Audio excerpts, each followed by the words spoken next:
Mungkin bangsa Indonesia ini adalah bangsa yang berdaulat, di mana ibu-ibu tidak mesti ngantri minyak goreng dalam setiap waktu. Kang Deddy, Kang Deddy Mulyadi. Pidato Kang Deddy Mulyadi ngaji. Prabowo, para menteri, para ustadz pasti terkejut melihat pidato ini, teman-teman. Kang Deddy sampai marah. Negara kita harus berbenah. Ya.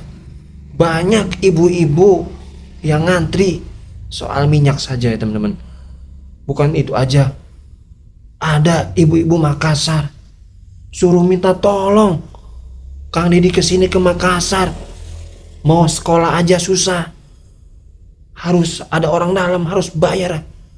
Kang Deddy ya luar biasa pidatonya, teman-teman. Saya yakin para menteri terkejut, harusnya berbenah diri. Kang Deddy, Kang Deddy Mulyadi, udah mau ke Makassar Kang? Di Makassar susah sekali anak-anak masuk sekolah. Tidak ada ordal, tidak ada uang. Anak-anak tidak bisa masuk, tidak bisa lulus. Kang Deddy, bantu dulu di Makassar. Perbaiki sekolah di Makassar. Biar anak-anak yang berprestasi, yang rajin belajar, bisa lebih semangat lagi masuk sekolah. Terima kasih Pak Deddy. Bayangkan kalau tradisi bikin minyak keletik ini diwariskan secara turun menurun, dan kita tidak merasa bodoh dan kita tidak merasa tertinggal. Mungkin gangguan kesehatan karena pengelolaan minyak yang salah, mungkin kadar kolesterol tidak akan menjadi perdebatan.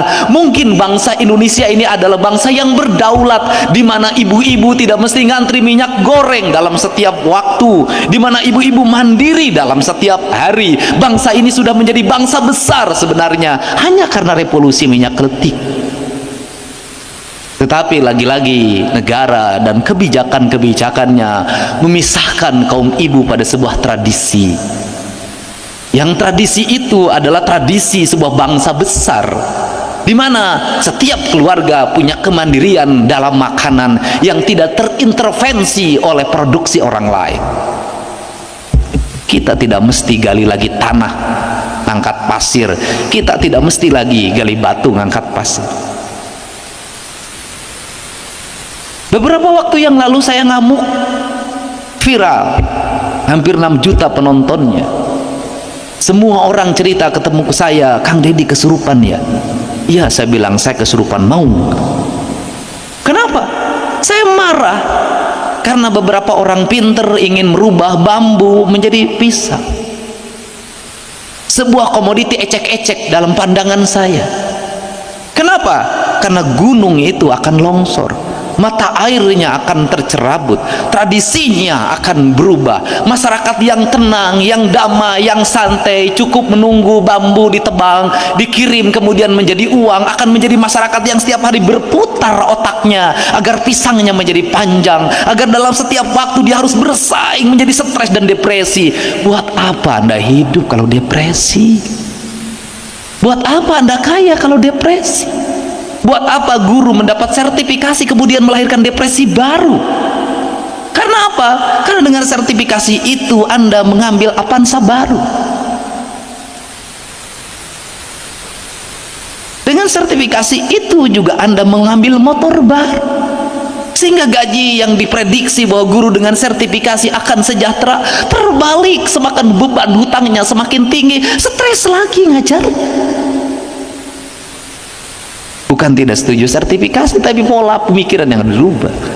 Nah, kenapa saya tentang itu? Kenapa? Karena ada kebudayaan yang belum tergali. Saya katakan ada falsafah congo nyurup karena puhu sangkan paraning dumadi manunggali gaulah gusti. Dari di sini mulai pendidikan. Nah, ini akan tercerabut. Saya bilang ketika tercerabut maka catchment area menjadi hilang. Ketika catchment area menjadi hilang, maka ketika berpikir jatiluhur bukan lagi berpikir bagaimana mengelola air, tapi berpikir bagaimana mencegah longsor lagi. Otak bangsa semakin rusak lagi. Saya kemarin ketemu sama teman-teman penggiat bambu di Bali. Dia bercerita tentang bagaimana Cina hari ini sudah mulai mengembangkan bambu sebagai komoditi unggulan bangsanya. Bagaimana Cina hari ini akan membangun bahwa bangunan-bangunan semuanya terbuat dari bambu. Bagaimana bambu itu yang tanaman yang dianggap pinggiran berubah menjadi tanaman kelas 1. Bagaimana bambu itu bisa dirubah menjadi batang-batang yang besar, bisa digabungkan menjadi kayu yang kokoh. Bagaimana dia akan berpikir peradaban di mana dia tidak malu negaranya menjadi negara tirai bambu. Teologi apa yang menyebabkan kerusakan berpikir pendidikan? Apa yang mengakibatkan keterpurukan dalam berpikir kemajuan? Hancurnya teologi dalam peradaban Indonesia. Dalam teologi Nusantara, kalau kita ingin menjadi bangsa besar, dan kita pernah menjadi bangsa besar, kita pernah menjadi bangsa besar dalam hamparan kerajaan Nusantara.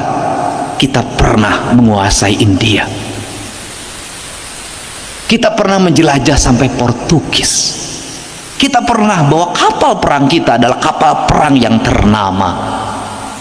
Anda mewujudkan kemajuan itu dengan apa? Di sini dulu. Tapi kalau Anda ingin mewujudkan sebuah kemajuan besar, tapi pikiran Anda yang menganggap adalah yang besar itu dari bangsa lain, bukan ajaran leluhurnya, sampai kapanpun Anda tidak akan pernah menjadi orang besar dan berperadaban besar.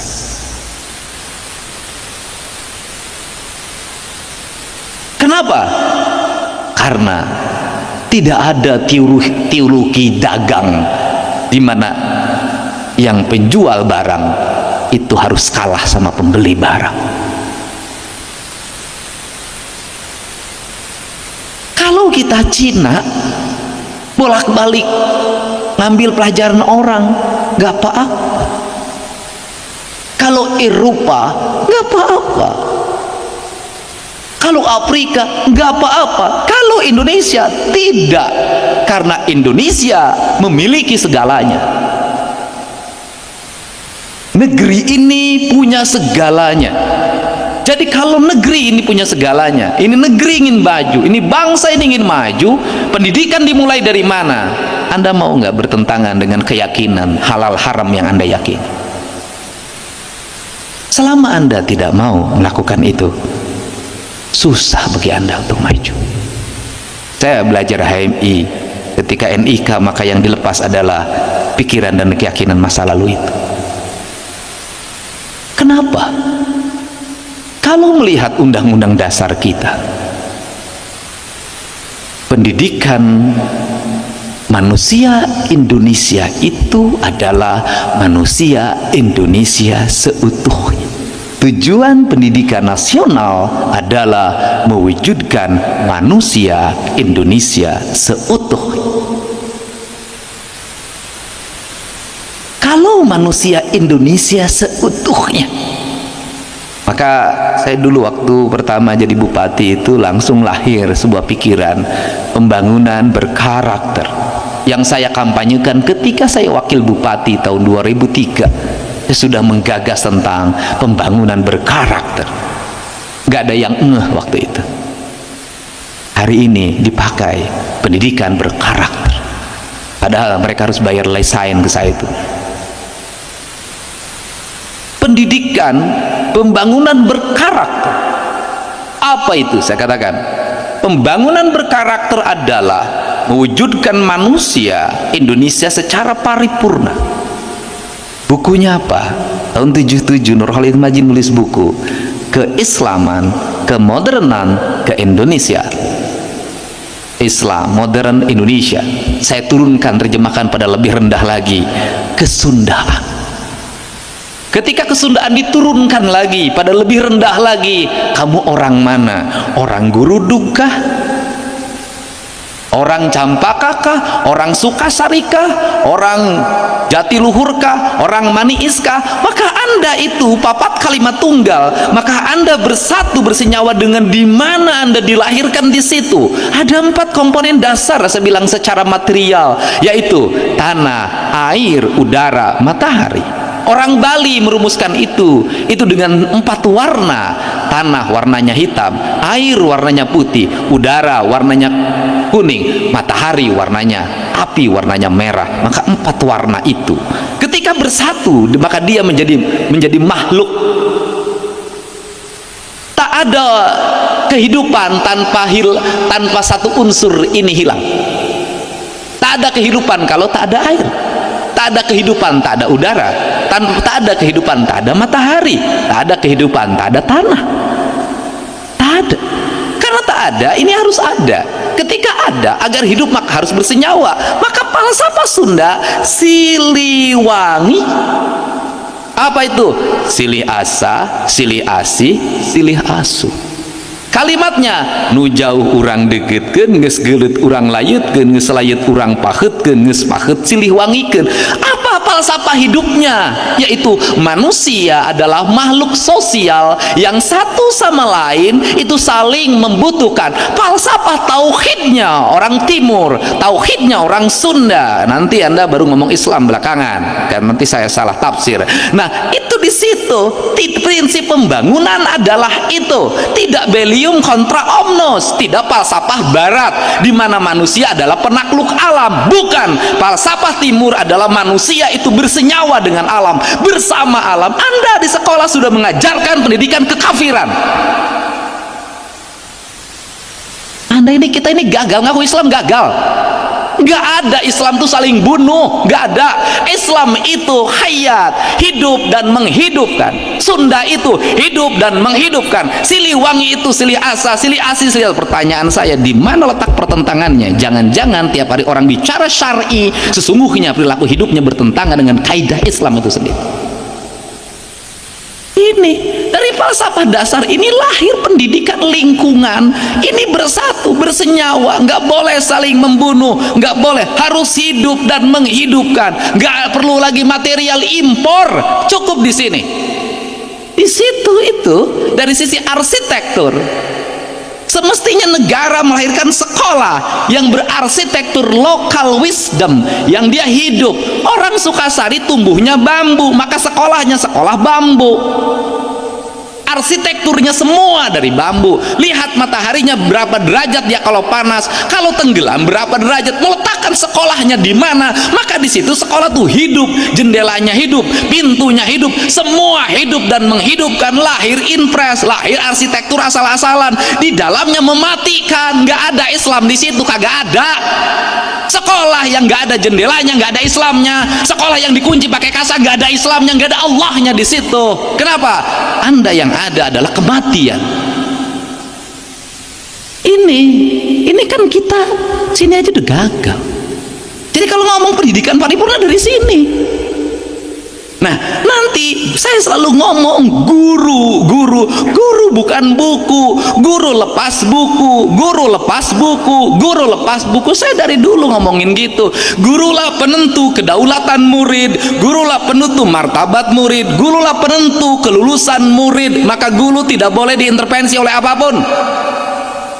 Tidak boleh diintervensi oleh kurikulum, tidak boleh diintervensi oleh kepala sekolah, tidak boleh diintervensi oleh dinas pendidikan, oleh menteri sekalipun. Dia adalah guru, kedudukannya lebih tinggi dari menteri. Ya, guru diatur-atur. Maka lahirlah guru yang merdeka, bukan guru yang terjajah. Guru yang merdeka adalah merdeka belajar. Maka dia mengajar di depan muridnya berdasarkan apa? Berdasarkan la ilaha illallah, asma Allah, bismillahirrahmanirrahim. Dia ngajar di sini. Dia dipandu oleh siapa? Oleh nur, oleh cahaya. Hei, ini Dedi, bukan ini Budi. Tanya muridmu, ibumu kemana tiap hari? Ibu saya ke pasar. Baru ibu pergi ke pasar. Ibumu kemana? Ke sekolah ngajar. Ibu pergi ke sekolah. Jangan dibikin asing. Saya waktu SD kelas 1 sudah dibikin asing. Ibu pergi ke pasar. Pan inung aing masa bulan sekali ke pasar. Bisa. Ini Budi, ini Dedi. Tidak. Maka pelajaran pertama ketika masuk kelas, kenalkan dirimu. Siapa dirimu? Tulis. Ini Dedi. Genetikanya apa? Turunan siapa? Golongan darahnya berapa? Golongan darahnya apa? Tinggi badannya berapa? Maka di situ lahirlah ilmu genetika, lahirlah ilmu biologi. Terus mengenalkan dirinya dulu, nggak berlarang lain. Terus bakatmu apa?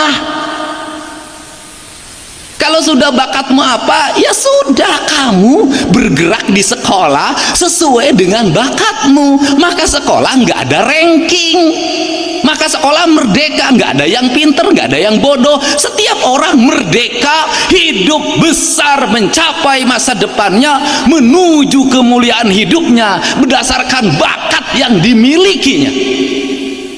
Merdeka. Guru tugasnya memandu. Ini standar dasarnya calistung, baca, nulis, ngitung. Nggak bisa ngitung ditukar dengan kalkulator, nggak bisa. Secanggih apapun perkembangan teknologi, metodologi ini tetap harus dilakukan. Kenapa? Itu pelatihan otaknya agar bergerak. Anak-anak belajar stres. Jadi kalau di sekolah stres nggak apa-apa. Karena apa? Karena orang stres itu adalah orang yang normal. Orang yang nggak normal tuh nggak stres lagi. Jadi orang gila tuh orang yang sudah merdeka dari stres. Jangan dipikir, loh, Anda ketika melihat orang gila stres jelema teh salah. Dia tuh sudah terbebas dari stres. Tugas manusia itu apa? Mengelola stres, karena hidup itu dari masalah ke masalah. Tugas manusia itu mengelola pikiran, mengelola masalah, maka masalah menjadi kekuatan. Maka dalam ilmu matematika, negatif kali negatif positif, masalah dikali masalah keberhasilan. Jadi saya seperti ini, saya hidup bersyukur. Dari mana bersyukur? Dilahirkan jadi orang miskin. Bersyukur, bapak saya anaknya 9, saya anak paling bungsu. Bersyukur. Ulama senang hidupnya, tidak terlalu berat, nggak seberat saya, pendidikannya sedikit, nggak menurut saya kurang nyaman. Kenapa? Jadi kalau ngomong ke sekolah tanpa jajan, saya dulu ke sekolah tanpa jajan tapi terpaksa, sabab uang jajan. Tapi dengan keterpaksaan itu, maka saya bikin nasi di rumah. Karena minyak gorengnya harus dibagi, minyak keletiknya dibagi untuk goreng, nanti goreng ikan asin siang, maka pagi-pagi saya hanya cukup pakai sangrai, sangu, pakai uyah, sederhana. Ternyata sekarang sangrai sangu itulah makanan paling sehat bagi saya, karena terbebas dari minyak goreng. Sederhana. Nah, konsepsi, jadi Anda tuh pendidikan tauhid, pendidikan tuh sama. Biologi itu ya tauhid, fisika itu ya tauhid. Nah, ini dari sini. Nah, dari sini disebutlah papat kalimat tunggal. Papat kalimat tunggal itu manusia yang bersenyawa dengan ini. Kita pasti ngomong Hindu, Sunda Wiwitan, Keharingan, Kejawen, pasti ngomongnya ini. Assalamualaikum warahmatullahi wabarakatuh. Alhamdulillah, amin. Teman-teman semua, tadi kita sudah mendengarkan pidato dari Gubernur Jawa Barat, Kang Deddy Mulyadi, yang mana luar biasa ya teman-teman.